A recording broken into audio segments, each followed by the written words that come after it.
बदलापूर येथील घटनेचा निषेध करीत राष्ट्रवादी शरदचंद्र पवार पक्षाच्या वतीने गृहमंत्री देवेंद्र फडणवीस यांच्या राजीनाम्याची मागणी। बदलापूर येथे मुलीवर झालेल्या अत्याचाराचा निषेध तथा नराधम आरोपींना फाशी व्हावी यासाठी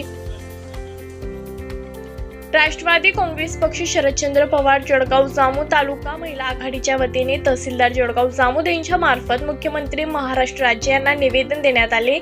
महाराष्ट्र राज्यातील महिला मुली आजही असुरक्षित आहेत। राज्यात बलात्काराचा तथा महिलांवर होणाऱ्या अत्याचाराचे प्रमाण दिवसेंदिवस वाढत आहे। त्यामुळे अंकुश ठेवण्याचं काम गृह मंत्रालयाचं आहे, परंतु त्यात ते निष्क्रिय ठरलं असल्याचं निदर्शनास येते। बदलापूर येथे घडलेल्या घटनेची जबाबदारी घेऊन गृहमंत्री महाराष्ट्र राज्य यांचा राजीनामा घेण्यात यावा, तसंच अत्याचार करणाऱ्या आरोपींना तात्काळ फाशीची शिक्षा व्हायला हवी अशी मागणी राष्ट्रवादी काँग्रेस पक्ष शरदचंद्र पवार जळगाव जामोद तालुका महिला आघाडीच्या वतीने देण्यात आली।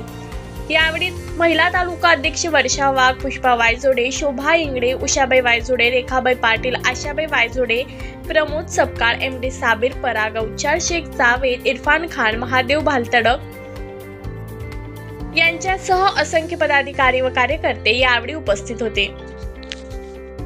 राष्ट्रवादी महिला काँग्रेस शरदचंद्र पवार गट जळगाव जामोद आज आम्ही बदलापूरमध्ये झालेल्या जी घटना आहे त्याबद्दल आम्ही कार्यालय इथे निवेदन देण्याकरता एकत्रित झालेलो आहोत।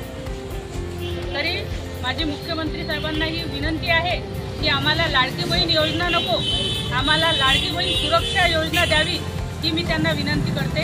कारण की या दोन चिमुकल्यांवर जो अत्याचार झाला तो अतिशय घृणास्पद आहे।